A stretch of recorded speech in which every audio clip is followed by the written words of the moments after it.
ওটার জন্যই তো আমাদের বলে যে আমরা কি কাজ করেছি, এই প্রশ্নটার সম্মুখীন তো আমরাও হই। অলরেডি আমি 13টা ছবি করে ফেলেছি, আরেকটা ওই ফিল্ম করলাম, আরও 4টা ছবি আছে। আপনারা জানেন যে অ্যাজ এ প্রফেশনাল মানে প্রফেশন আমি হচ্ছে ডক্টর, সো আমার তো ওই মেডিকেল স্টাডিটাও আমাকে করতে হয়েছে। সো আমার ব্যাপারটা একটু ডিফারেন্ট। আমি কিন্তু ছবি 3টা প্রডিউস করেছি। তো এইসব আসলে কিছু মানুষকে দেওয়ার জন্য আসলে আমিও যখন আসি তখন আমিও অনেক প্রশ্নের সম্মুখীন হই, ও কী কাজ করেছে, ও মানে এরকম এরকম আমাকেও অনেক দেখি, আমি ট্রোলিংটা তো দেখি, অনেক মানে ক্যাপশন যায় বা অনেক কি বলে এটাকে অনেক মানে কমেন্ট করে, রাইট, অনেক কমেন্ট করে। তো এগুলো আমিও বিব্রত বোধ করি, ঠিক আছে, বাট মানে একটু আমার মনে হয় সিলেক্টিভ বেছে বেছে দেওয়া উচিত আসলে অ্যাওয়ার্ডটা। আর আসলে এখন অ্যাওয়ার্ডের ব্যাপারটা কি হয়ে গেছে, মানুষ তো নর্মালি কোনো আর্টিস্টকে দাওয়াত দিলে যায় না। সো অ্যাওয়ার্ড হলে কি হয়, মানুষ ফ্রিতে যাচ্ছে, বাট আমি যে অ্যাওয়ার্ডে যে মোটামুটি পেমেন্ট নিয়ে যাওয়ার চেষ্টা করি, কারণ আমি গেলেই দেখা যায় যে একটা অন্য হাইপ থাকে। সো আমি তো উইদাউট পেমেন্ট কোনো অ্যাওয়ার্ডে আর যাবো না, এটা আমি আরও 2 মাস আগে ডিসাইড করেছিলাম। আপু অ্যাওয়ার্ড নিয়ে যেহেতু কথা হচ্ছে, আমি আরেকটা রিসেন্ট অ্যাকশন আনছি। বিভিন্ন প্রোগ্রামে আপনারা যারা সেলিব্রিটি আছেন, আপনাদের নামটা ইউজ করে অলরেডি কার্ড ছাপিয়ে দেওয়া হয়, কিন্তু আপনাদেরকে অনেক সময় ইনফর্ম করা হয় নাকি ইনফর্ম না করে এরকমটা করা হয় যাতে পাবলিসিটি।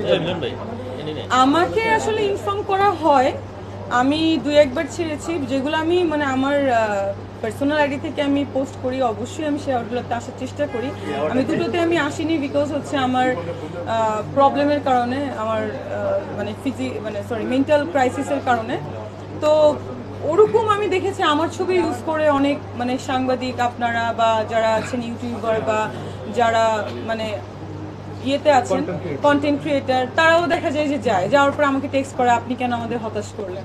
সো আমি তো আসলে কাউকে হতাশ করতে চাই না, কারণ আপনাদের জন্য আজকে আমি এখানে আছি বা আমি এসেছি। তো আমি আমার পেজ থেকে যে পোস্টটা দিব সেটাতেই আপনারা ভাববেন যে আমি আসছি। আর যারা আসলে ছবি ইউজ করে থাকে আমরা যাই না, তাদেরকেও রিকোয়েস্ট করো প্লিজ কাইন্ডলি ছবিগুলো ইউজ করবেন না, এটাই। আর আমি যদি আসলে একটা ব্যাপার, যদি আমি আর অ্যাওয়ার্ডে আসলে ওইভাবে আসতে চাই না, হয়তোবা মানে 2-1টাতে আর হয়তো বা যাওয়া মানে লাগতে পারে পার্সোনাল রিজনে। আর অ্যাওয়ার্ড যদি নিতে হয় তাহলে তো আমার মনে হয় অস্কার নেওয়া উচিত। আসলে এই ছোটো ছোটো অ্যাওয়ার্ড নিয়ে কি লাভ?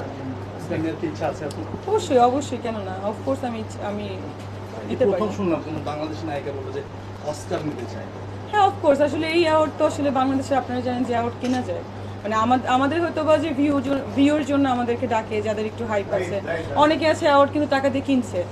সো মানে ওই ব্যাপারটা বাংলাদেশে এখন অ্যাওয়ার্ডটা একটা সস্তা একটা পাবলিসিটির মাধ্যম হয়ে গেছে। সো আমি আসলে সস্তা কোনো কিছুতে যেতে চাই না, আপনারাও জানেন, সস্তা কোনো কাজও করতে চাই না। ইনফ্যাক্ট অস্কারে যাওয়ার জন্য কি কি প্রস্তুতি আপনার? অস্কারে যাওয়ার জন্য কি কি প্রস্তুতি? একটু কথা বললে না, আপু অস্কার অব্দি যাওয়ার জন্য কি কি প্রস্তুতি আছে? দেখেন, আপনারা জানেন যে এই মাঝখানে কাজ করিনি। আমার ক্লিনিক আছে অলরেডি 2টো, বাংলাদেশে দুবাইতে। আমি আরও 2টো ব্রাঞ্চ ওপেনিং করেছি, আপনারা হয়তো ক্যাপশন দেখেছেন, বনানীতে এবং খুলনাতে। সো আমি এইগুলো নিয়ে খুব বিজি ছিলাম, আমি আসলে কাজে ফোকাস করতে পারিনি। বাট এখন আমি যে কাজগুলো করছি, ডিফারেন্ট কাজ করছি। আর এটা তো প্রিপারেশনের কিছু নাই, এই ছবিগুলোতে ছবি জমা দিতে হয়, আপনারা তো জানেন কিছু প্রসেসিং আছে। সো ওরকম কিছু কাজ করবো এবং প্ল্যান হয়ে গেছে অলরেডি। আমার প্রোডাকশন হাউস থেকে আমি একটা ছবি করছি, সো এটাকে আমি ইনশাল্লাহ ওই পর্যন্ত নিয়ে যাব, এটা ইচ্ছা আছে।